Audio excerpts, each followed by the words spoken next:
Now that the Arizona Coyotes are the Utah Hockey Club and finally have an owner willing to spend, their general manager, Bill Armstrong, has had a very busy offseason. So today we're going to take a look at some of the moves he made, some of the expectations that this team has heading into this season, and whether or not we think they'll be in next year's NHL playoffs. Hey everybody, welcome into Clearing the Benches, your one-stop shop for hockey content. If you go ahead and hit your subscribe button right now, you'll be sure to be in on all of our future videos. Well, everybody knows the story of the Coyotes the last 2 years. It was pretty much subpar.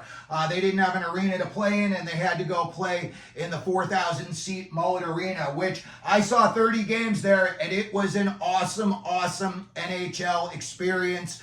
But it's not sustainable, obviously, so they had to move on. The first thing I can say about the moves that General Manager Bill Armstrong made this summer and, last year at the trading deadline when he got started was guys like Troy Stetcher, Josh Brown, J.J. Moser, and Matt Dumba are all out on the back end. All of those guys were defensive liabilities, in my opinion. They all stiffened up in the defensive zone. They love to be in the offensive zone, but not so much in the defensive zone. And the fact that you replace those guys with John Marino, Ian Cole, and Sergachev, to me, is just a giant step forward. You went from having like a C-rated defense, C-, and now you've got like a B+ defense. And all of these guys are much higher skill than these guys were. And now you've got every defenseman on your back end is 6 foot or taller in Utah. As far as their forwards go, they got a lot of experience last year. Josh Doan got his feet wet. He had, I think it was 9 points in just 11 games. Dylan Guenther, 35 points in just 45 games. And Logan Cooley had a very solid rookie year. I believe he had over 40 points, including 20 goals. Michael Carcone, a couple of years ago, was the AHL scoring leader. He showed last year that he's getting the feel of the NHL. And, even though he's about 27 or 28 years old, I think he's going to be very valuable for this team, especially this year. And I know he's a defenseman, but also last year, Sean Durzi took a big step forward. He got to, be the number one guy on the power play, and they gave him a lot of responsibility. He had a slow second half of the year. I don't think he had a goal in the last 40 games of the season, but as far as a defensive player, he makes pretty good decisions coming out of the zone. So again, not only did their forwards get a lot of experience, but also guys like Durzi on the back end.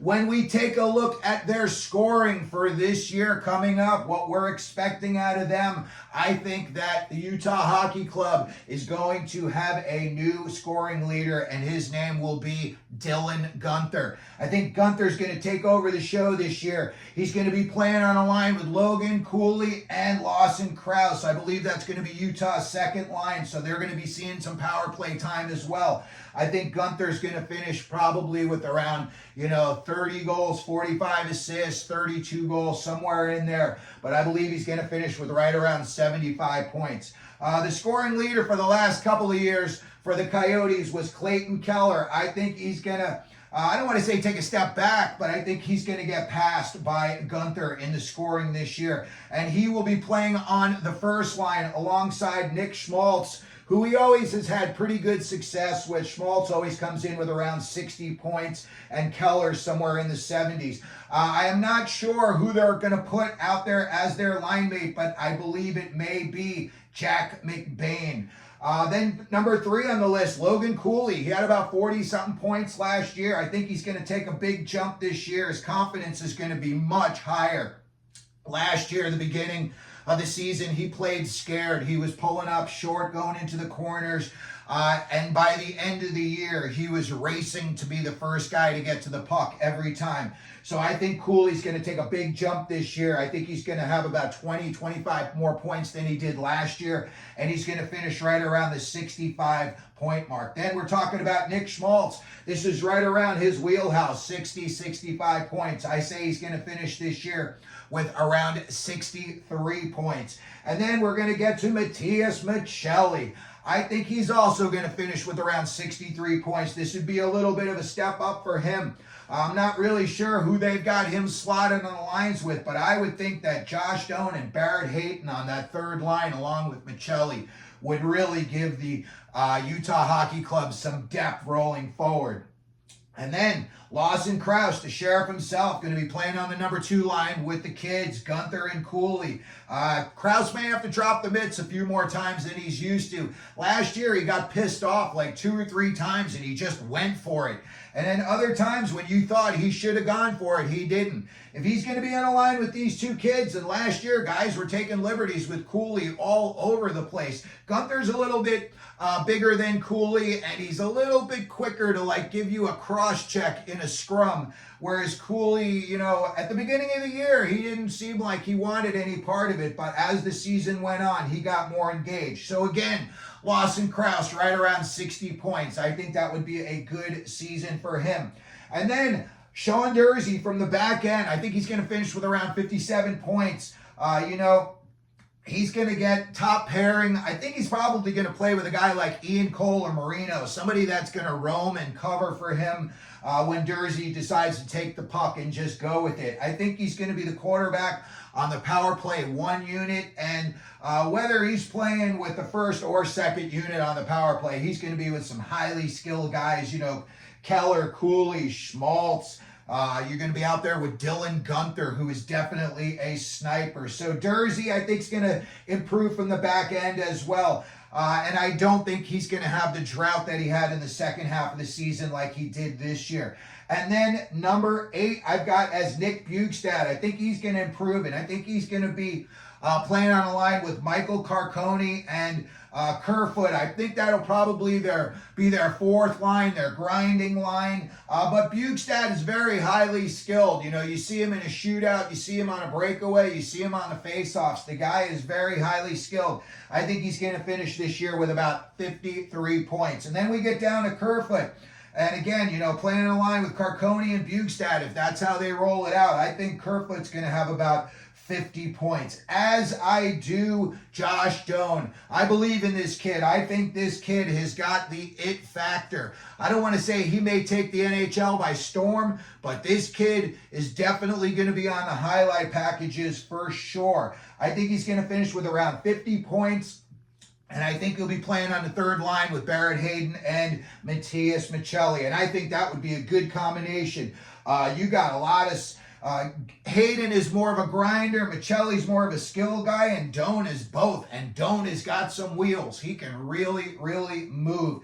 Michael Carcone, I think he's going to finish with about 45 points. And again, he'll be playing alongside of Bjugstad and Kerfoot as I see things.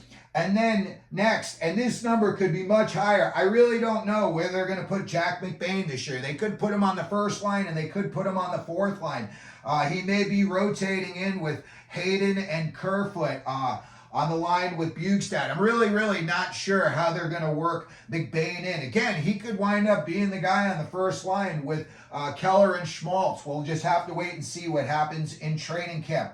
I would think his floor for this year would be about 44 points. He had an off year last year, and I think he's only got room to improve. He showed that he wants to play more physical, and he wants to be in on the forecheck, and those are great signs for a young forward. He's only about 23 years old, so I say Jack McBain this year finishes with right around 44 points. And then we've got Barrett Hayden. You know, Hayden was the 5th overall pick a few years back, maybe 2020, 2021, right around there. And again, I think he'll be playing with Josh Doan and Matthias Michelli on the 3rd line.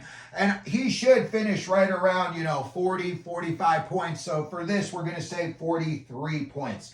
Then when we take a look at what we think their goaltenders will do in Utah this year, I think both goaltenders are going to have better seasons than they had last year in Arizona. Without a doubt, the play in the defensive zone is going to be better in front of them. They're going to be seeing less shots, I would imagine. They're going to be seeing, you know, less high volume slot shots, you know, rebounds and all kinds of crazy stuff like they're so used to seeing. It may calm down a little bit for them. I personally think that Ingram's going to play about 52 games this year. I think he's going to go 27, 21, and 4. should have around a 909 save percentage, coming in with a 289 goals against. Those are very solid numbers. And I think, like we said, with the defense improving as much as they did, the goaltenders could really benefit big time. And then you've got the backup in Karel Vejmelka. And I think this year they're going to play him about 30 games. I think they're going to want to see a little bit more of what he can do. The team in Arizona just did not play well in front of Vejmelka for some reason. It was like they saved all their energy for when Ingram was in the net. And Vejmelka, a lot of times, just got hung out to dry. The year before, I thought it was him. Last year, I saw it was their defense in front of him, and just their forwards just, I don't know, they didn't seem to back check like they did for Ingram. But in 30 games this year, I'm going to say that Vejmelka is going to go 15, 12, and 3. He's going to get up over 900 in the save percentage, finish with around a 901, and he should also bring his goals against down to about a 301. Overall, I think the Coyotes, they are in a very, very difficult division. They've got a lot of big franchises: Colorado, Winnipeg, Dallas, Nashville just bought in Steven Stamkos, Brady Shea. Chicago's looking to build around Bedard. You know, they just bought in Lev Shunov. Last year, the year before it was Korchinski. Minnesota, now you got Brock Faber and Zeev Buium on the back end. That's going to be something to watch. And St. Louis, we just saw they signed Holloway and Broberg to those free agent deals yesterday. I think there's going to be a lot of young talent coming up for St. Louis, and I think that they, along with all of these other teams in the Central Division, are going to be very improved. The Central could be one of the best divisions in the NHL next year. I think that the Utah Hockey Club is going to finish with an overall record of 42 wins, 33 losses, and 7 overtime losses for 91 points. I think that's going to be about 4th or 5th in the Central. They may be sniffing around a wild card 2 spot for a little bit.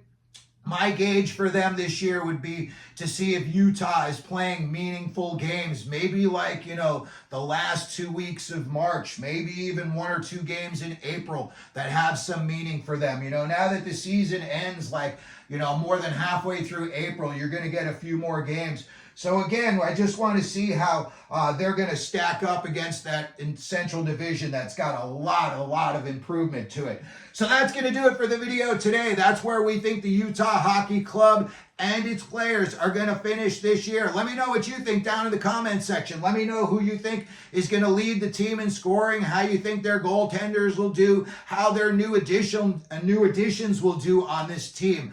If you could, please hit your like button. Don't forget to subscribe. And as we always do here at Clearing the Benches, let them know you're out there.